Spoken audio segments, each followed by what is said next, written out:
ഞാൻ നിത്യതയെക്കുറിച്ച് പറയുമ്പോൾ നിങ്ങളവർക്ക് ഈ അച്ഛൻ എന്താണ് എപ്പോഴും നിത്യതയെക്കുറിച്ച് പറയുന്നത്? ജീവിതമല്ലേ പ്രശ്നം. കഴിഞ്ഞ പ്രാവശ്യം എന്താ പറഞ്ഞത്? നിത്യജീവിതം തുടങ്ങണത് ഇവിടുന്ന് തന്നെ തുടങ്ങുകയാണെന്ന് പറഞ്ഞില്ലേ?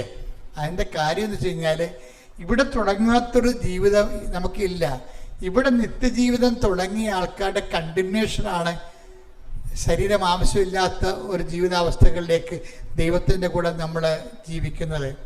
അപ്പോൾ ഇതിനെക്കുറിച്ച് നിങ്ങൾക്ക് വ്യക്തത ഉണ്ടാകണം. അപ്പം ഞാൻ മാതാവിൻ്റെ പ്രത്യക്ഷീകരണത്തെക്കുറിച്ച് ഇടയ്ക്കിടയ്ക്ക് പറയണത് എന്തുകൊണ്ടാണ്?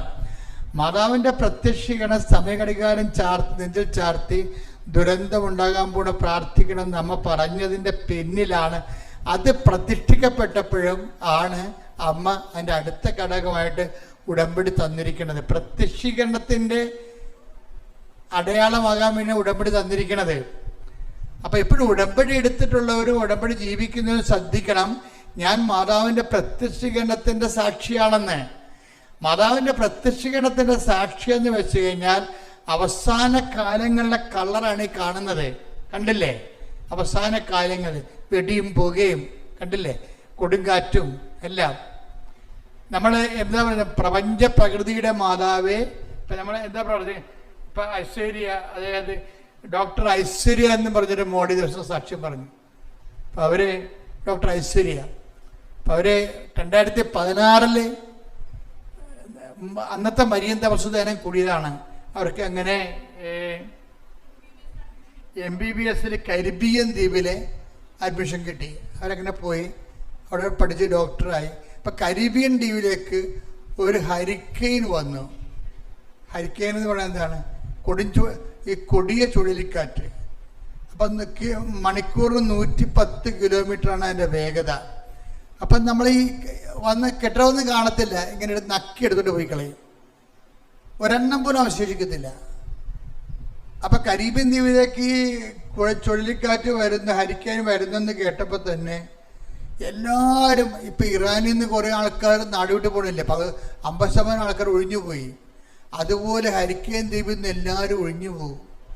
ഒഴിഞ്ഞു പോകുമ്പോഴും ഈ ഡോക്ടർ ഐശ്വര്യ മാതാവേ, അമ്മ മാതാവേ, കൃപാസനം മാതാവേ, നീ പ്രകൃതി ശക്തികളുടെ മേൽ അധികാരമുള്ള അമ്മയാണ്. അപ്പം അതുകൊണ്ട് തന്നെ എനിക്ക് ഒരിടം പോകാനില്ല, അമ്മ ഈ ദ്വീപിലേക്ക് കൊടുങ്കാറ്റ് അയക്കരുത്, അതിനെ തിരിച്ചു കൊണ്ടുപോകണം. ഇവർ രാത്രി 2 സുഹൃത്തുക്കൾ കൂടി ആ ദ്വീപിൽ, ആ സ്ഥലത്ത് ഇവർ മാത്രമേ ഉള്ളൂ. എല്ലാവരും പോയി. രാത്രി പേടിച്ച് അറണ്ട് എല്ലാവരും പോയി. ഇവർ മാത്രം നിന്ന് ഉടമ്പടി കാശുരം പിടിച്ചുകൊണ്ട് കണ്ണീരോടെ പ്രാർത്ഥിക്കുകയാണ്. എന്താണ്? ആ പ്രകൃതി ശക്തികളുടെ മാതാവാണ്. പ്രകൃതി ശക്തികൾ, അതായത് നമുക്ക് ഈ അമ്മ ദുരന്തമുണ്ടാകുമ്പോൾ പ്രാർത്ഥിക്കണമെന്ന് പറഞ്ഞ് പ്രത്യക്ഷപ്പെട്ടതിൻ്റെ അടുത്ത മാസമാണ് സുനാമി ഉണ്ടാകുന്നത്. അപ്പം അതിനു വേണ്ടി, അതുകൊണ്ട് തന്നെ പ്രകൃതി ശക്തികളും ഉണ്ടാകാൻ പോകുമ്പോഴും അതിനെതിരെ ഉണ്ടാകുന്നതും അന്ത്യകാലത്തിൻ്റെ അവസ്ഥ ആരംഭിക്കുമ്പോഴൊക്കെ എല്ലാം കൃപാസനം മാതാവിൻ്റെ പ്രത്യക്ഷീകരണം സഭ പഠിച്ചിട്ട് ഈ ഉടമ്പടി ലോകം മുഴുവനും പ്രചരിക്കപ്പെടുകയും ഉടമ്പടി ജനങ്ങളെല്ലാം ഉടമ്പടിയിലായിരിക്കുകയും ചെയ്യണം. കർത്താവിൻ്റെ അന്ത്യകാല വരവിലെ എല്ലാവരും ദൈവത്തോട് ഉടമ്പടി ജീവിതം ജീവിച്ച് വിശുദ്ധിയിലാണ്, വിശുദ്ധി നൽകുന്ന സംരക്ഷണത്തിലാണ് നമ്മൾ ദൈവത്തെ മനുഷ്യരാശി കണ്ടെത്തണതും കാണുന്നതും മുഖാമുഖം ദർശിക്കണതും. അപ്പോൾ ഒരു മുഖാമുഖം ദർശിക്കുക എന്നുള്ള ഒരു വിഷയം എനിക്ക് പറയാതിരിക്കാൻ പറ്റത്തില്ല. കാര്യം നിങ്ങൾ പറയുമ്പോൾ സാധാരണ വിഷയമായിരിക്കും ഞാൻ ആദ്യം പറയണത്. ചെന്ന് എത്തണത് എവിടെയാണ്? ചില ചിട്ടിയും വട്ടിയും കൊട്ടയൊക്കെ പറയത്തുള്ളൂ ആദ്യം. പക്ഷെ ചെന്ന് എത്തണത് എവിടെയാണ് നിങ്ങൾ നോക്കണം. എവിടെയാണ്? നിത്യതയിലുമായിട്ടുള്ള ബന്ധത്തിലാണ്. നിങ്ങളെ ഊട്ടി ഉറപ്പിക്കാൻ വേണ്ടിയാണ് നിങ്ങൾ ഗ്യാപ്പില്ലാത്ത നിങ്ങൾ എൻ്റെ സ്നേഹത്തിൽ നിലനിൽക്കുമെന്ന് പറയണത്. അപ്പം നിങ്ങളെപ്പോഴും നമ്മുടെ മുമ്പിൽ എപ്പോഴും പ്രാർത്ഥിക്കണം, കർത്താവേ എൻ്റെ ജീവിത ആവശ്യം കഴിഞ്ഞാലും അങ്ങയുടെ ഉടമ്പടി നിലനിൽക്കാൻ എന്നെ സഹായിക്കണമേ. ഇതുമാത്രം മനുഷ്യരാണെന്നറിയാവോ? ഞാൻ ഫിലാഡൽഫിയ ധ്യാനിപ്പിച്ചുകൊണ്ടിരിക്കുകയാണ്. അപ്പോഴ് അമ്മ പറഞ്ഞു, അടുത്ത ധ്യാനം അഗ്നിസ്നാന ധ്യാനമാണ്, മരിയൻ അഗ്നിസ്നാന ധ്യാനമാണെന്ന് പറഞ്ഞു. ഞാൻ മറന്നു പോയപ്പോഴേ ഭയങ്കര തിരക്കായിരുന്നു. ഞാൻ എൻ്റെ ഡയറിയെ കുറിച്ചിട്ട് മരിയൻ അഗ്നിസ്നാന ധ്യാനം. എന്തിനാണ്? നിത്യ ഉടമ്പടിക്ക് അഗ്നിസ്നാന സ്നാനം ഒന്ന്. അതായത് നിത്യ ഉടമ്പടി, അതായത് ചില ആൾക്കാർക്ക് നിത്യമായിട്ട് ഉടമ്പടി ജീവിക്കണമെന്ന് ആഗ്രഹമുണ്ട്. ഇവിടെ തന്നെ എന്തുമാത്രം ആൾക്കാർ പറയും, ഞങ്ങൾ കുടുംബവും ഇനി നിത്യമായിട്ട് ഉടമ്പടി തന്നെ ജീവിക്കും, ഞങ്ങളുടെ ജീവിതം ഇനി ഉടമ്പടി ജീവിതമാണ്, മരണം വരെ ഞങ്ങൾ ഉടമ്പടി ജീവിക്കുക എന്നൊക്കെ പറയുന്നില്ലേ. അപ്പം നിത്യ ഉടമ്പടിക്ക് മരിയൻ ഇപ്പോൾ പുതിയ നമുക്ക് കെട്ടിടങ്ങളൊക്കെ രൂപപ്പെട്ട് വരുന്നു. അപ്പോൾ നമുക്ക് താമസിച്ചുള്ള ധ്യാനം ഉണ്ടാകും. അതെന്താണ്? മരിയൻ അഗ്നിസ്നാന ധ്യാനമാണ്. എന്തിനാണ്? നിത്യ ഉടമ്പടി ജീവിക്കാൻ ആഗ്രഹിക്കുന്നവർക്ക്. അതായത് എപ്പോഴും നമ്മൾക്ക് എപ്പോഴും നമ്മൾ ശ്രദ്ധിക്കേണ്ടത്, ദൈവത്തിൽ നിങ്ങൾ ദൈവത്തിന് നിങ്ങളൊരു ഒരു ഒരു ഒരു മെസ്സേജ് കൊടുക്കണം. എന്താ വെച്ചാൽ, കർത്താവ് എനിക്ക് ഉടമ്പടി ജീവിക്കാൻ ആഗ്രഹമുണ്ട്. പിന്നെ അതേസമയം തന്നെ ഒത്തിരിയേറെ പലതരത്തിലുള്ള അലട്ടലുകളുമുണ്ട്. അതുകൊണ്ട് എന്നെ കർത്താവ് പറഞ്ഞ പോലെ ഇതുപോലെയുള്ള പ്രലോഭനങ്ങൾ ഉൾപ്പെടുത്താതെ എൻ്റെ ജീവിക്കാനുള്ള മാർഗം എനിക്ക് തന്ന് എൻ്റെ ജീവിത നിലവാരം മെച്ചപ്പെടുത്തിക്കൊണ്ട്, ജീവിത നിലവാരം മെച്ചപ്പെടുത്തുന്നത് നമുക്ക് ജീവിക്കണ്ടേ, അന്തസ്സോടെ ജീവിക്കണം. നമ്മൾ മനുഷ്യരല്ലേ. അപ്പം നമ്മൾ മൃഗങ്ങളൊന്നും അല്ലല്ലോ. നല്ല വീട് വെച്ച് കുഞ്ഞുങ്ങൾക്ക് നല്ല നിലവാരത്തിൽ പഠിപ്പിച്ചു, നല്ല ഭക്ഷണം കഴിച്ചു, മിടുക്കനുമായി നമ്മൾ ജീവിക്കും. അതാണ് ഈശോ പറഞ്ഞതാണ്. ഈശോ പറയാത്തതല്ല. ഈശോ പറഞ്ഞ് ഇതൊക്കെ നിങ്ങൾക്ക് ആവശ്യമാണെന്ന് എൻ്റെ സ്വർഗസ്ഥനായ പിതാവ് അറിയുന്നു. അതാ. അപ്പം അതെല്ലാം വേണം നമുക്ക്. നല്ല വീട് വേണം, നല്ല ആരോഗ്യം വേണം, നല്ല സൗന്ദര്യം വേണം, നല്ല ആത്മവിശ്വാസം വേണം. നമ്മൾ ദൈവത്തിൻ്റെ പൈതലാണ് നമ്മൾ. അപ്പം ഇതൊക്കെ നിങ്ങൾക്ക് ആവശ്യമാണ്. ഇതൊക്കെ നിങ്ങൾക്ക് ആവശ്യമാണ്. സ്വർഗസ്ഥനായ പിതാവിന് അറിയാം. എന്ത് ചെയ്യണം? നിങ്ങൾ ആദ്യം ഉടമ്പടി ജീവിക്കാൻ പറയും. ആദ്യം ദൈവരാജ്യത്തെയും അതിൻ്റെ നീതിയെയും കുറിച്ച് അന്വേഷിക്കുക. കൈയടിച്ച് ശ്രദ്ധിക്കട്ടെ. Hallelujah, hallelujah, hallelujah, hallelujah, hallelujah, hallelujah, hallelujah. യേശുവേ നന്ദി. Hallelujah, hallelujah. ആത്മാവേ, ആത്മാവേ, ഞങ്ങളുടെ ആത്മാവേ, ആത്മാവേ,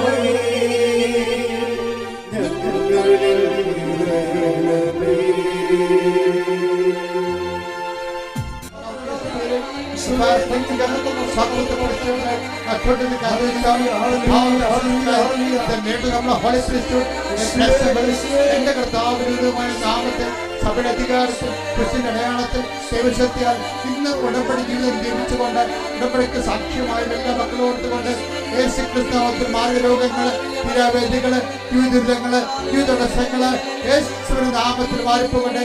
എന്റെ കർത്താവിനുമായ കർത്താവേ, അനുഗ്രഹത്തിന്റെ അത്ഭുതകരം ഓരോ മകളുടെ പേരും ഓരോ മകളുടെ പേരും വെക്കണമേ.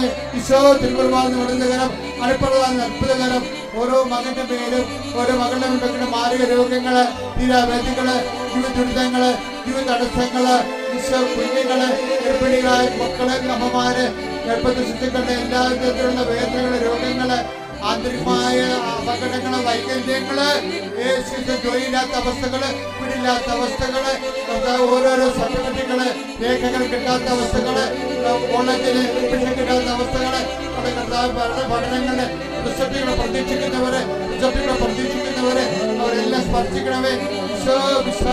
അതുപോലെ തന്നെ കുടുംബത്തിന്റെ സമാധാനം, മക്കളില്ലാത്തവര്, സമാധാനം അകത്ത് ജീവിക്കുന്നവര്, ഭാര്യ ഭർത്താക്കന്മാരുടെ അകത്ത് ജീവിക്കുന്നവര്, കേസ് അകപ്പെട്ടിരിക്കുന്നവര്, പലതരത്തിലുള്ള വിഷമം അനുഭവിക്കുന്നവര്, കേസ് അകപ്പെട്ടിരിക്കുന്ന പോലീസ് കേസ് അകപ്പെട്ടിരിക്കുന്നവര്, യേശുവിന്റെ നാമത്തില് സാമ്പത്തിക തകർച്ചയുള്ളവര്, നടപടി നേരിടുന്നവര്, ഈശോ സ്ഥല സംബന്ധമായ വിഷയങ്ങള്, സ്ഥലങ്ങൾ നഷ്ടപ്പെട്ടവര്, സ്ഥലം വിൽക്കാനുള്ളവര്, വാങ്ങാനുള്ളവര്, ഈശോ വാർഷികമായി പലതരത്തിലുള്ള തടസ്സങ്ങള്, തകരാറുകള്, വിശ്വാസം നഷ്ടപ്പെട്ടു പോയവര്, വിശ്വാസം വ്യതിരിച്ചു പോയവര് എല്ലാവരും ജീവനോടെ പ്രത്യക്ഷപ്പെട്ട പരിശുദ്ധ അമ്മയുടെ മാധ്യസ്ഥത്തില് യേശുവിന്റെ ദിവ്യകാരണത്തിന് സത്യാൽ മാർഗരോഗങ്ങള്, തീരവേദികള്, ജീവിതങ്ങള്, ജീവിതങ്ങള് യേശുവിന്റെ നാമത്തിൽ മാറിപ്പോകട്ടെ. Hallelujah, hallelujah, hallelujah. യേശുവേ ഹല്ലേലൂയ, ഹല്ലേലൂയ.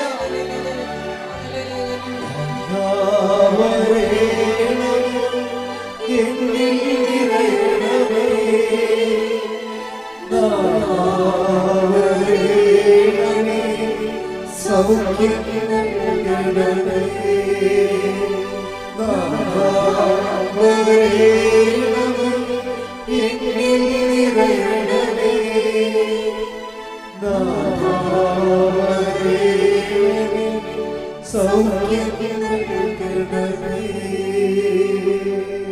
ഭയബുദ്ധിയോടെ എല്ലാവരും മുട്ട നിൽക്കുക. ഒരിക്കൽ കൂടി മരിയൽ ഉടമ്പടിയിൽ സമർപ്പിച്ചിരിക്കുന്ന എല്ലാ വിഷയങ്ങളും, നമ്മുടെ വ്യക്തിപരമായിട്ടുള്ള പ്രാർത്ഥന നൊമ്പരങ്ങളും ദൈവമാതാവിൻ്റെ മധ്യസ്ഥയിൽ ദിവ്യകാരുണ്യ സന്നിധിയിൽ സമർപ്പിച്ച് നമുക്ക് ഒരു നിമിഷം മൗനമായിട്ട് പ്രാർത്ഥിക്കാം. നമ്മുടെ വിഷമങ്ങൾ കണ്ടറിഞ്ഞ് നമ്മളോടൊത്ത് സഞ്ചരിക്കാൻ ദൈവമാതാവിനെ തന്ന ദൈവപിതാവിൻ്റെ സ്നേഹത്തിന് നമുക്ക് ഹൃദയത്തിൽ നന്ദി പറയാം. ഉടമ്പടി എന്നത് നിത്യതയോളം നിലനിൽക്കുന്ന ഒരു ജീവിത നടപടിയാണെന്ന് തിരുവചനത്തിലൂടെ നമ്മൾ കേൾക്കുകയായിരുന്നു. ശിവേ, നിലനിൽക്കുന്ന ഫലം പുറപ്പെടുവിക്കുവാൻ നിത്യമായി നിന്നോട് ഉടമ്പടിയോട് ചേർന്ന് മുന്നേറുവാൻ ഈ ആരാധനയിലൂടെ ഞങ്ങളെ പ്രത്യേകമായിട്ട് അഭിഷേകം ചെയ്യണമേ എന്ന് പ്രാർത്ഥിച്ചുകൊണ്ട് ശിരസ്സ് നമിച്ച് നമുക്ക് ദിവ്യകാരുണ്യനാഥൻ്റെ ആശീർവാദം സ്വീകരിക്കാം.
എൻ്റെ പേര് സോണി. ഞാൻ കോതാട് ഇടവക തിരുഹൃദയ ദേവാലയത്തിൽ നിന്നാണ് വരുന്നത്. ഞാൻ 22/11/2023 ഉടമ്പടി എടുത്തത്. ഇതെൻ്റെ രണ്ടാമത്തെ സാക്ഷ്യമാണ്. ദൈവം എന്നെ ഒരിക്കലിനെ കുറിച്ചാണ് ഞാൻ പറയാൻ വന്നത്. ആദ്യത്തെ സാക്ഷ്യത്തിൽ ഞാൻ എൻ്റെ ഒരു നിയോഗങ്ങൾ എൻ്റെ സ്വന്തം സ്വാർത്ഥ താല്പര്യങ്ങൾക്ക് വേണ്ടി വന്നു. അതിൽ നിന്ന് മാതാവിനെ ആത്മീയമായിട്ട് ഉയർത്തി. അതിൽ നിന്ന് എനിക്ക് കുറേ അപകടങ്ങളിൽ നിന്ന് എന്നെ രക്ഷിച്ചു. അതിൻ്റെ സാക്ഷ്യങ്ങളാണ് ഞാൻ ആദ്യത്തെ സാക്ഷ്യത്തിൽ പറഞ്ഞത്. ഇപ്പോൾ എൻ്റെ രണ്ടാമത്തെ സാക്ഷ്യത്തിൽ പറയുന്നത് വെച്ചാൽ, എൻ്റെ ജീവിതത്തിലെ എന്നെ ഒരു ട്രെയിൻ പാളത്തിൽ കൂടി നേരെയുള്ള വഴി കൂടി നടത്തി മാതാവ് എൻ്റെ ജീവിതത്തിൽ എന്താണോ എൻ്റെ വഴി എന്നുള്ളത് കാണിച്ചു തന്ന് എൻ്റെ ജീവിതത്തിലെ എല്ലാ തടസ്സങ്ങളും മാറ്റി തന്നതിനെ കുറിച്ചാണ്. ഒന്ന്, ഞാനിവിടെ നിന്ന് സാക്ഷ്യം പറഞ്ഞ് പിറ്റേ ആഴ്ചയിൽ വേളാങ്കണ്ണിയിലാണ് പോയത്. ഞാൻ കൃപാസന മാതാവിൽ ഉടമ്പടി എടുത്ത ശേഷം ഞാൻ എപ്പോഴും എൻ്റെ മാതാവിനെ, കൃപാസന മാതാവിനല്ലാതെ വേറൊരു മാതാവിനെയോ പുണ്യാളന്മാരെയോ വേറെ ആരെയും ഞാൻ പ്രാർത്ഥിക്കാറില്ല. ഒരു നൊവേനക്കോ പോകാറില്ല. വേളാങ്കണ്ണി പോയപ്പോഴാണെങ്കിലും ഞാൻ അവിടെ ചെന്നിട്ട് കൃപാസന മാതാവിനെ തന്നെയാണ് പ്രാർത്ഥിച്ചിരുന്നത്. അവിടെ വെച്ച് ഞാൻ എൻ്റെ മാതാവിൻ്റെ പ്രസൻസ് തോന്നിക്കണം തന്നെ പറഞ്ഞു. ഒരു ചേച്ചി, എനിക്ക് ഒരു പരിചയമില്ലാത്തൊരു ചേച്ചി എൻ്റെ അടുത്തോട്ട് വന്ന് ചോദിച്ചു, സോണി സാക്ഷ്യം പറഞ്ഞിട്ടുള്ളതാണോ കൃപാസനത്തിൽ? ഞാൻ കഴിഞ്ഞ ദിവസം കണ്ടതേ ഉള്ളൂ. പക്ഷെ എന്നെ ആ ഒരു ഫേസിലോ എൻ്റെ ആ ഒരു വേഷത്തിലോ എന്നെ ആർക്കും മനസ്സിലാവില്ല. കാരണം അന്ന് സാക്ഷ്യം പറഞ്ഞത്. അപ്പോൾ എനിക്ക് മനസ്സിലായി എൻ്റെ പരിശുദ്ധ അമ്മയാണ് എന്നോട് വന്ന് സംസാരിച്ചതും ഞാൻ അവിടെ പ്രസൻസ് ചോദിച്ചപ്പോഴേക്കും എൻ്റെ അടുത്ത് വന്നേന്ന് പറഞ്ഞത്. അതിനുശേഷം എൻ്റെ ജീവിതത്തിൽ ഉടമ്പടിയുടെ കാര്യങ്ങളായിട്ട് ഞാൻ മുന്നോട്ട് പോയി, പ്രാർത്ഥിക്കുന്നതും പള്ളിയിൽ പോകുന്നതും അങ്ങനെ കുറേ കാര്യങ്ങളായിട്ട് പോയി. ഒരു ദിവസം ഞാൻ ഈ അഖണ്ഡ ജപമാലയ്ക്ക് എനിക്ക് ശരിക്കും യോഗം ഉണ്ടായിരുന്നില്ല. എൻ്റെ കൂടെ വർക്ക് ചെയ്യുന്ന കുട്ടിയും ഉടമ്പടി എടുത്ത കുട്ടിയാണ്. ആ കുട്ടി അഖണ്ഡ ജപമാലയ്ക്ക് പോകുമെന്നുള്ള കാര്യം നേരത്തെ പറഞ്ഞിട്ടുണ്ടായിരുന്നു. അപ്പം ഞാൻ മാതാവിനോട് ചോദിച്ചു, ഞാൻ ഇതുവരെ അഖണ്ഡ ജപമാലയ്ക്ക് പോയിട്ടില്ല, അപ്പോൾ എനിക്ക് പോകണമെന്നുണ്ട്, പക്ഷേ ആ കുട്ടീനെയും ഞാൻ ഇതാകുന്നില്ല, ആ കുട്ടി പോയിക്കോട്ടെ എന്ന് പറഞ്ഞു. അങ്ങനെ സമയത്ത് ആ കുട്ടി പ്രഗ്നൻ്റ് ആയിരുന്നു. അപ്പോൾ അതുകൊണ്ട് ആ കുട്ടിക്ക് പോകാൻ പറ്റാത്തതുകൊണ്ട് ആ കുട്ടി എന്നോട് പറഞ്ഞു, സോണി നീ പോയിക്കോന്ന് പറഞ്ഞു. അപ്പം ഞാൻ മിക്ക സാക്ഷ്യങ്ങളിൽ ഇങ്ങനെ കേൾക്കുമായിരുന്നു, അഖണ്ഡ ജപമാലയ്ക്ക് പോകുമ്പോൾ മാതാവിൻ്റെ പ്രസൻസ് അല്ലെങ്കിൽ മാതാവിൻ്റെ എന്തെങ്കിലും മെസ്സേജസ് അങ്ങനെ എന്തെങ്കിലുമൊക്കെ നിങ്ങൾക്ക് ജീവിതത്തിൽ ഉണ്ടാവും എന്നുള്ള കാര്യങ്ങളൊക്കെ. അന്ന് വെളുപ്പിന് ഞാൻ വണ്ടി കയറാൻ വേണ്ടി ബസ് സ്റ്റോപ്പിക്കുന്ന സമയത്ത് ഞാനിങ്ങനെ ചിന്തിച്ചിട്ട് ആകാശത്തോട് വെറുതെ ഒന്ന് നോക്കിയപ്പോൾ നക്ഷത്രങ്ങൾ ഇങ്ങനെ 7 നമ്പറിൽ നിൽക്കുന്നു. അപ്പോൾ എനിക്ക് തോന്നിയതാണോ, ഇങ്ങനെ ചിന്തിച്ചിട്ട് തോന്നിയതാണോ എന്ന് ചോദിച്ചിട്ട് ഞാൻ ആരോടും പറഞ്ഞില്ല. ബസ്സിൽ പോണ കൂട്ടത്തിൽ എൻ്റെ അമ്മച്ചിനോട് ഞാൻ പറഞ്ഞു, അമ്മച്ചി എനിക്ക് 7 എന്ന് പറഞ്ഞ നമ്പർ കാണിക്കുന്നുണ്ട്, അപ്പോൾ മാതാവിന് എന്തെങ്കിലും 7 എന്നുള്ള ഡേറ്റിലാണോ അല്ലെങ്കിൽ എന്താണെന്ന് അറിയില്ല എന്ന് വിചാരിച്ചു. ഞാൻ പ്രാർത്ഥിച്ചിട്ടുണ്ടിരുന്നു. നെക്സ്റ്റ് മന്ത് 7-ാം തീയതി വരെ ഞാൻ നോക്കി നിന്നു. അപ്പോൾ എൻ്റെ അമ്മച്ചിക്ക് ഒരു സ്വപ്നം കണ്ടു, മാതാവ് അടുത്ത് വന്നത്. അപ്പോൾ അമ്മച്ചി വിളിച്ച് എന്നോട് പറഞ്ഞു, സോണി എനിക്ക് സ്വപ്നം കണ്ടെന്ന് പറഞ്ഞു. അപ്പം ഞാൻ വെച്ച് ചിലപ്പോൾ എനിക്കായിരിക്കില്ല അമ്മച്ചിക്കായിരിക്കും നിയോഗം മാതാവിൻ്റെ ഇതെന്ന് പറഞ്ഞു. അങ്ങനെ ഇന്നൊരു വൈകുന്നേരം ആയപ്പോൾ എനിക്ക് ESA ആക്സിഡൻറ്റ് കഴിഞ്ഞതിൻ്റെ ഒരു ക്ലെയിം കിട്ടാനുണ്ടായിരുന്നു. കുറേ മാസങ്ങളായിട്ട് എൻ്റെ ലീവിൻ്റെ ആ ഒരു പൈസ എനിക്ക് കിട്ടാതിരിക്കുകയായിരുന്നു. ഞാൻ വിളിച്ച് ചോദിക്കുമ്പോൾ അവർ പറയുന്നത് നെക്സ്റ്റ് വീക്ക് അപ്രൂവൽ ആവുള്ളൂ, അപ്രൂവൽ ആയിക്കഴിഞ്ഞിട്ടേ നിങ്ങളുടെ അക്കൗണ്ടിലോട്ട് പൈസ വീടുള്ളൂ എന്ന് പറഞ്ഞു. ആ 7-ാം തീയതി എൻ്റെ വൈകിട്ട് ഒരു ചെറിയൊരു എമൗണ്ട്, ഒരു മാസത്തോളം ലീവ് ഉണ്ടായിരുന്നു, ചെറിയൊരു എമൗണ്ട് എൻ്റെ അക്കൗണ്ടിലോട്ട് വീണേക്കുന്നു. അപ്പോൾ എനിക്ക് ആ പൈസ ഇല്ലാത്ത സമയമായിരുന്നു. ആ സമയത്ത് ഞാൻ അവിടെ ESA വിളിച്ച് ചോദിച്ചു. അപ്പോൾ അവർ പറഞ്ഞു, ഇല്ല നിങ്ങൾക്കിപ്പോൾ വീഴാൻ ചാൻസ് ഒന്നും ഇല്ലെന്ന് പറഞ്ഞു. ESA സ്റ്റേറ്റ്മെൻറ്റ് എടുത്ത് നോക്കിയപ്പോൾ ESAയുടെ എമൗണ്ട് എന്നാണ് കാണിച്ചിരിക്കുന്നത്. അപ്പോൾ എനിക്ക് മനസ്സിലായി മാതാവ് 7 എന്നുള്ള ഡേറ്റിൽ എനിക്കെന്തോ കാണിക്കുന്നുണ്ട്. അത് കഴിഞ്ഞിട്ട് ഞാൻ എൻ്റെ ജീവിതത്തിൽ ഇങ്ങനെ പ്രാർത്ഥിച്ചിട്ടുണ്ടായിരുന്നു. അപ്പോൾ എനിക്ക് ലോൺ ഉണ്ടായിരുന്നു. ലോൺ ഒരു 8-9 വർഷം 7 വർഷമായിട്ട് അടക്കണ ലോണായിരുന്നു. 9 ലക്ഷത്തിൻ്റെ ആയിരുന്നു. എപ്പോൾ ബാങ്കിൽ ചെന്ന് ചോദിച്ചാലും അവർ പറയുന്നത് ഇപ്പോൾ 8 ലക്ഷം രൂപ ആയിട്ടുള്ളൂ, ഇത്രയും രൂപ ആയിട്ടുള്ളൂ എന്നൊക്കെ പറഞ്ഞു. ഞങ്ങൾ 1 ലക്ഷം രൂപയൊക്കെ ഒപ്പിച്ചടച്ചു. പിന്നെയും ഞങ്ങളിങ്ങനെ എന്നിട്ടും കുറയുന്നില്ല. അങ്ങനെ ഇന്നപ്പോഴേക്കും ഞങ്ങൾ ഈ KSFൽ കുറി കൂടിയിട്ടുണ്ടായിരുന്നു. ആകെ 8-9 മാസമായിട്ടുണ്ടായിരുന്നുള്ളൂ. അപ്പോൾ വിളിച്ച് കിട്ടാനോ അല്ലെങ്കിൽ നറുക്കെടുക്കാനോ ഒന്നും ഒരു ചാൻസ് ഇല്ല, അല്ലെങ്കിൽ ഒന്നും ചാൻസ് ഇല്ല. അപ്പോൾ എൻ്റെ മനസ്സെപ്പോഴും പറയുമെന്ന്, നീ ഇവിടെ നിന്ന് പ്രാർത്ഥിക്കാതെ KSF പോയി ചെന്ന് നീ നോക്കുന്നുള്ളത് ചിന്ത എപ്പോഴും ഉണ്ടായിരുന്നു. അങ്ങനെ ഇന്നപ്പോഴേക്കും ഞാൻ ഒരു പ്രാവശ്യം KSF പോയി. അപ്പോൾ അവിടുത്തെ വിളി എങ്ങനെയെന്ന് നോക്കി. 2ാമത്തെ പ്രാവശ്യം പോയി വിളിച്ചു നോക്കി, പക്ഷെ നടക്കുന്നില്ല. 3-ാമത്തെ തവണ പോയി, ഒന്നും നടക്കുന്നില്ല. 4-ാമത്തെ തവണ എനിക്ക് പോകാൻ നേരത്ത് ഞാൻ മാതാവിനോട് പറഞ്ഞു, കാരണം ലോൺ ഇങ്ങനെ അടഞ്ഞു പോകുന്നുണ്ട്, പലിശ പോകുന്നല്ലാതെ വേറെ ഒരു ഇതും കാണുന്നില്ല. അപ്പോൾ എനിക്ക് സങ്കടം സഹിക്കാൻ വയ്യ. ഹസ്ബൻഡും പുറത്താണ്. ഈ കിട്ടുന്ന പൈസ എല്ലാം ഈ ലോണിലോട്ടും ഇതിനല്ലാതെ വേറൊരു വഴികൾ ഞങ്ങൾക്ക് വന്നില്ല. അപ്പോൾ ഞാൻ അന്ന് ഇറങ്ങുന്നതിന് മുമ്പ് ബൈബിൾ എടുത്ത് വായിച്ചിട്ട് ഞാൻ പറഞ്ഞു, എനിക്ക് ബൈബിൾ കൂടി എന്തെങ്കിലും ഒന്ന് കാണിച്ചു തന്നെ, നീ എനിക്ക് എന്തെങ്കിലും ഒരു വഴിയുണ്ടെന്നുള്ളത് കാണിച്ചു തന്നോ എന്ന് പറഞ്ഞു. ആ സമയത്ത് ബൈബിൾ എടുത്തപ്പോഴേക്കും ഒരു അമ്മയും കുഞ്ഞും ഒരു നാട്ടിൽ ദാരിദ്ര്യം വന്നപ്പോൾ അവരവിടെ നിന്ന് ഏലീശ പറയുന്നുണ്ട്, നിങ്ങൾ ഇവിടെ നിന്ന് വേറെ ദൂരെ നാട്ടിലോട്ട് പോയിക്കോളൂ, അതിനുശേഷം വന്നാൽ മതി എന്ന് പറയും.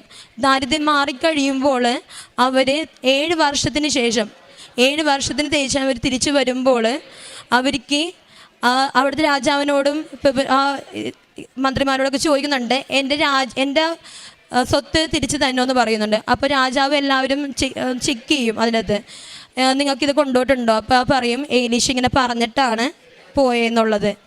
അങ്ങനെ നോക്കുമ്പോൾ 7 വർഷം എന്നുള്ളത് അതിനകത്ത് കാണിച്ചു. അപ്പോൾ ഞാൻ വെച്ചു 7 വർഷമായിട്ട് ഞങ്ങൾ ലോൺ അടക്കണേണല്ലോ, അപ്പോൾ 7 വർഷത്തെ എന്തെങ്കിലും ആയിരിക്കുമെന്ന് ചോദിച്ചു. അന്ന് ചിട്ടി വിളിക്കാൻ പോയപ്പോഴേക്കും എനിക്ക് പതിവില്ലാത്ത ആൾക്കാരും തിരക്കും എല്ലാമായിരുന്നു. ആ സമയത്ത് തന്നെ എനിക്ക് 3ാമത്തെ വിളിയിൽ എനിക്ക് ആവശ്യമുള്ള പൈസ എനിക്ക് വിളിച്ചെടുക്കാൻ പറ്റി. അത് എനിക്ക് ഒരിക്കലും സാധിക്കില്ല എന്ന്, കാരണം അവിടെ നിന്ന് അത്രയും ഒരു 2-3 സ്ത്രീകൾ മാത്രം ഉണ്ടായിരുന്നു. അതും പ്രായമുള്ളവർ, ഞാൻ മാത്രം ചെറുപ്പം, ബാക്കി എല്ലാം ചേട്ടന്മാരായിരുന്നു. ചേട്ടന്മാരെല്ലാവരും നല്ല രീതിക്ക് വിളിക്കണമായിരുന്നു. എനിക്ക് ഒട്ടും വിളിക്കാൻ പറ്റുന്നുണ്ട്. പക്ഷേ അവിടെ നിന്ന് എനിക്ക് ലോൺ അടക്കാനുള്ള പൈസ ദൈവം തന്നു. അതിൽ നിന്ന് ഞങ്ങൾ ലോൺ അടച്ച് ഞങ്ങൾ ആധാരം തിരിച്ചെടുത്തു. അതിനുശേഷം ഞങ്ങൾ മാതാവിനെ എപ്പോഴും നന്ദി പറഞ്ഞ് ഞങ്ങൾക്ക് ചെറുതായിട്ട് എന്തെങ്കിലും സ്റ്റാർട്ട് ചെയ്യണമെന്നുണ്ടായിരുന്നു, വീട് റെൻറ്റിന് കൊടുക്കുന്നത്. അത് തുടങ്ങാൻ വേണ്ടിയുള്ള കാര്യങ്ങൾക്കാളും അവിടെ നിന്ന് ഗൾഫിൽ നിന്ന് പ്ലാൻ ചെയ്യുന്നുണ്ടായിരുന്നു. ഇനി ലോൺ എടുക്കാൻ KSB കൊടുത്തോണ്ട് ആധാരമൊന്നുമില്ല. അപ്പം ഞങ്ങൾക്ക് ചെറിയ സൊസൈറ്റിയിൽ നിന്നുള്ള ചെറിയ ചെറിയ ലോണും സ്വർണവും എന്തെങ്കിലുമൊക്കെ എടുത്ത് ചെയ്യാമെന്നുള്ള പ്ലാനായിരുന്നു. 1 മാസം ആൾക്ക് ലീവ് കിട്ടി, എനിക്കും ലീവ് കിട്ടി. ആ 1 മാസം കൊണ്ട് ഈ കാര്യങ്ങളെല്ലാം തീർക്കണമെന്നുള്ളത് ഞങ്ങൾ തീരുമാനമായിരുന്നു. പക്ഷെ ഒരിക്കലും ഒരു അസാധ്യമായിട്ടുള്ളൊരു കാര്യമായിരുന്നു, കാരണം അത് ഒരിക്കലും നടക്കില്ലെന്നുള്ളത് അറിയാമായിരുന്നു. പക്ഷെ അതിന് മുമ്പ് തന്നെ എൻ്റെ ഹസ്ബൻഡോട് ഞാൻ എപ്പോഴും പറയുമായിരുന്നു, ഉടമ്പടി എടുക്കുക, ഓൺലൈൻ ഉടമ്പടി എടുക്കുക. ആൾക്ക് മാതാവിനെക്കാളും കൂടുതൽ ഇഷ്ടം പുണ്യാളന്മാരോടായിരുന്നു, ഈ അന്തോണി സുനാളിനോടായിരുന്നു. അപ്പം ഞാനിപ്പോഴും മാതാവിനെ കൂടുതൽ വിശ്വസിച്ച് പ്രാർത്ഥിച്ചത് എല്ലാം അസാധ്യ കാര്യങ്ങൾ നടക്കുമെന്നുള്ളത്. ഒരു ആൾ എന്നോട് ഇങ്ങോട്ട് പറഞ്ഞു, ഞാൻ ഓൺലൈൻ ഉടമ്പടി എടുക്കണേണെന്ന് പറഞ്ഞു. അത് ഓഗസ്റ്റ് 15-ാം തീയതി, കഴിഞ്ഞ കൊല്ലം ഓഗസ്റ്റ് 15-ാം തീയതി ആൾ ഓൺലൈൻ ഉടമ്പടി എടുത്തു. അന്നൊട്ട് ആളും പെറ്റീഷൻ്റെ പ്രാർത്ഥനയും കാര്യങ്ങളെല്ലാം ചെല്ലാൻ തുടങ്ങി. ഞങ്ങൾ ഒരുമിച്ച് പ്രാർത്ഥിച്ച് ഈ ഒരു കാര്യത്തിന് വേണ്ടി ഒരുങ്ങി. ആ സമയത്ത് ഞാൻ ഈ ലീവിന് വരുമ്പോൾ ഈ കാര്യങ്ങളെല്ലാം തീർക്കുവാൻ വേണ്ടി ഞാൻ പ്രാർത്ഥിക്കുന്നുണ്ടായിരുന്നു. പക്ഷെ ഒരിക്കലും നടക്കില്ല എന്ന് എനിക്കറിയാം, എന്നാലും പ്രാർത്ഥിക്കുമായിരുന്നു. ആൾ വന്ന് എൻ്റെ ടിക്കറ്റ് എടുത്തപ്പോഴും ഞാൻ പ്രാർത്ഥിച്ചു, മാതാവേ എനിക്ക് 7 എന്നുള്ള നമ്പർ എപ്പോഴും കാണിക്കുന്നുണ്ട്, എനിക്ക് ആ 7 എന്നുള്ള ഡേറ്റിൻ്റെ സമയത്ത് ഇവിടെ വന്ന് ആൾക്ക് ഇവിടെ വന്ന് തീർത്ഥാടന ഉടമ്പടി എടുക്കണമെന്ന് ആഗ്രഹമുണ്ട്, അപ്പോൾ അതെടുക്കാനുള്ള അവസരം തന്നെയെന്ന് പറഞ്ഞു. ടിക്കറ്റ് എടുത്തപ്പോൾ 6-ാം തീയതി ആയി. 6-ാം തീയതി ആൾക്ക് അവിടെ നിന്ന് ടിക്കറ്റ് എടുത്തു. ആ 6-ാം തീയതിക്ക് മുമ്പ് എൻ്റെ മനസ്സിലിങ്ങനെ ചിന്തിച്ചുകൊണ്ടിരുന്നു, 7 ദിവസം നീ ഉപവസിച്ച് പ്രാർത്ഥിക്കുമെന്ന് പറഞ്ഞു. അപ്പം ഞാൻ വിചാരിച്ചത് ഒരുങ്ങാം, ഒന്നെങ്കിൽ വർക്ക് തുടങ്ങാൻ പോണേല്ല, അപ്പം അതിനോട് ഒരുങ്ങാമെന്ന് വിചാരിച്ചു. ഞാൻ 7 ദിവസം എല്ലാ ദിവസവും ഉപവസിച്ച് പള്ളിയിൽ പോയി പ്രാർത്ഥിച്ച് ഉപവസിച്ചിരിക്കുന്നു. ഓരോ ദിവസവും എനിക്ക് ഓരോ പരീക്ഷണങ്ങളായിരുന്നു. പക്ഷെ ആ പരീക്ഷണങ്ങളെല്ലാം എനിക്ക് അതിൽ നിന്ന് മുന്നേറുവാനും സാധിച്ചു. ആളുടെ വിസയുടെ കാര്യങ്ങൾ തടസ്സം വന്നു, ആൾക്ക് ടിക്കറ്റ് ചേഞ്ച് ചെയ്യാനുള്ള ഇതൊക്കെ വന്നു, എൻ്റെ ഡിപ്പാർട്ട്മെൻറ്റിൽ നിന്ന് എനിക്ക് കുറേ പ്രശ്നങ്ങൾ വന്നു, ഡ്യൂട്ടിയിലെ പ്രശ്നങ്ങൾ വരാൻ തുടങ്ങി. അപ്പം അങ്ങനെ ഓരോ പ്രശ്നങ്ങളും രാവിലെ വരും, ഉച്ചയുമ്പോൾ അതെല്ലാം ഓക്കെയും. അങ്ങനെ ഓരോ ദിവസം അങ്ങനെ തന്നെയായിരുന്നു. ആ 7 ദിവസം കൊണ്ട് എൻ്റെ എല്ലാ പ്രശ്നങ്ങളും മാറി. 6-ാമത്തെ ദിവസം ആൾ ഗൾഫിൽ നിന്ന് രാത്രി 12 മണിക്ക് എത്തി. 7-ാമത്തെ ദിവസം 7-ാം തീയതി ഇവിടെ തിരിച്ചെത്തും, ഇവിടെ വരാൻ പറ്റുമെന്ന് എനിക്കറിയില്ലായിരുന്നു. കാരണം അത്രയും രാത്രി വന്ന ആളോട് എങ്ങനെ രാവിലെ പറയുന്നത്. ഒന്ന് രാത്രി കിടക്കുന്ന സമയത്ത് പറഞ്ഞു, രാവിലെ പോകാൻ പറ്റുമെന്ന് ചോദിച്ചു. ആൾ പറഞ്ഞു പോകാമെന്ന് പറഞ്ഞു. പിറ്റേ ദിവസം രാവിലെ 5:30 എത്താം ബസ്സിന് കയറി ഞങ്ങളിവിടെ വന്നു. ആൾ തീർത്ഥാടന ഉടമ്പടി എടുത്തു. അന്ന് ഞാൻ നിയോഗത്തിൽ എഴുതിയിട്ടുണ്ടായിരുന്നു, മാതാവേ 6-7 മുതൽ 6-8 വരെ ദിവസമുള്ളൂ, ആ ദിവസത്തിനുള്ളിൽ എൻ്റെ വീട് പണികൾ മാറ്റി തരണേ എന്ന് പ്രാർത്ഥിച്ചു. ആ ഡേറ്റ് ഇട്ട് പ്രാർത്ഥിച്ച് അന്ന് തൊട്ട് വീട്ടിൽ പണികൾ തുടങ്ങി. 3-ാം ദിവസം തൊട്ട് പണി തുടങ്ങി. ഒരു 5-ാമത്തെ ദിവസം എനിക്ക് ചിക്കൻ ബോക്സ് വന്നു. ആകെ ഡൗണായി പോയി. കാരണം 1 മാസത്തിൽ ലീവ് എടുത്ത് ഞാൻ വീട്ടിൽ നിന്നത് ഓരോ കാര്യങ്ങൾക്കും ഓരോ ഡോക്യുമെൻ്റ് അല്ലെങ്കിൽ ഓരോ കാര്യങ്ങൾക്കും സാധനങ്ങൾ മേടിക്കാനൊക്കെ വേണ്ടിയാണ് ഞാൻ ലീവ് എടുത്തത്. ഇതിനിടയ്ക്ക് ലീവ് എടുത്ത ആ സമയത്താണ് ചിക്കൻ ബോക്സ് വന്നത്. ചിക്കൻ ബോക്സ് വന്നപ്പോഴേക്കും ഞാൻ ആകെ തളർന്നു പോയി.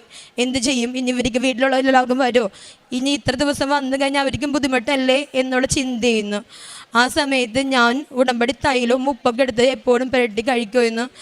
അതിന് ശേഷം എനിക്ക് മുഖത്ത് കുരുകളൊക്കെ നല്ലോണം വരാൻ തുടങ്ങി. എനിക്ക് സഹിക്കാൻ പറ്റുന്നതിനേക്കാൾ അപ്പുറത്തെ വേദനയായിരുന്നു. എന്നുവെച്ചാൽ മുഖത്തിങ്ങനെ വീർത്ത് ഒരു പൊള്ളി പിടിക്കുന്ന വേദന കൊണ്ടാണ് ഞാൻ നിന്നത്.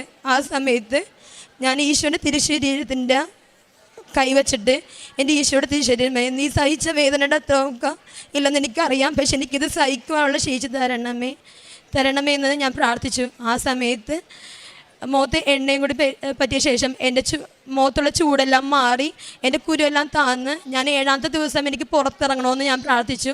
7-ാമത്തെ ദിവസം തന്നെ എൻ്റെ എല്ലാ കുരുവും മാറി ഞാൻ പുറത്തിറങ്ങി എല്ലാ കാര്യങ്ങളും ചെയ്തു.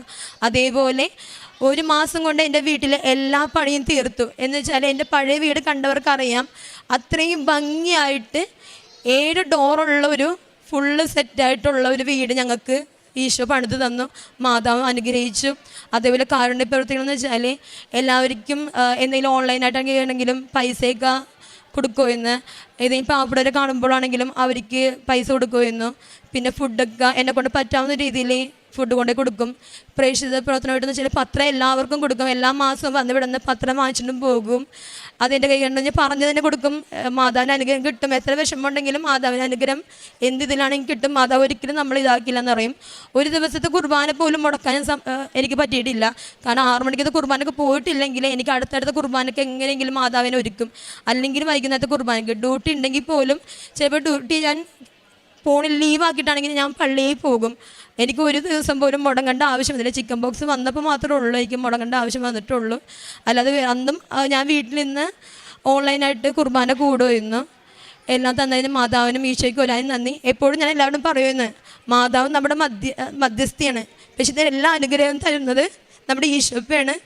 കാരണം അത്രയും നമ്മൾ ഈശോപ്പ മനസ്സിലാക്കുന്നുണ്ട്, നമ്മൾ കാണുന്നുണ്ട്, ഈശോപ്പ നമ്മൾ അനുഗ്രഹിക്കുന്നുണ്ട്. മാതാവ് ഞങ്ങളുടെ എപ്പോഴും ഞങ്ങളുടെ കൂടെയുണ്ട്. 2 ആഴ്ച കൂടുമ്പോൾ കുമ്പസാരിക്കാറുണ്ട്. അതേപോലെ പ്രേക്ഷിത പ്രവർത്തനം പത്രങ്ങളും കാര്യങ്ങളെല്ലാം കൊടുക്കാറുണ്ട്. അച്ഛൻ്റെ ധ്യാനങ്ങളും കൂടാറുണ്ട്. അത് സമയം കണ്ടെത്തി ഓരോ സെക്കൻഡിലാണെങ്കിലും ഡ്യൂട്ടി ടൈമിലാണെങ്കിലും ഹെഡ്സെറ്റൊക്കെ വെച്ചിട്ടാണെങ്കിലും കേട്ട് ധ്യാനം കേൾക്കാറുണ്ട്. അതേപോലെ ഡെയിലി ബ്ലെസ്സിങ്ങിൻ്റെ എല്ലാ വീഡിയോയും ഞാൻ സ്റ്റാറ്റസായിട്ട് ഇടാറുണ്ട്. അതേപോലെ പറ്റുന്ന എല്ലാവർക്കും ഷെയർ ചെയ്ത് കൊടുക്കുന്നുണ്ട്. പിന്നെ അതേപോലെ ഞങ്ങളുടെ ഈ ഹാസ്റ്റലിലാണ് ഞാൻ വർക്ക് ചെയ്യുന്ന ഹാസ്റ്റലിൽ ഞങ്ങളുടെ ഇൻഷുറൻസ് ഡിപ്പാർട്ട്മെൻറ്റ് ഫ്രണ്ടിൽ തന്നെ ഞങ്ങൾ ഇരിക്കുന്നത്.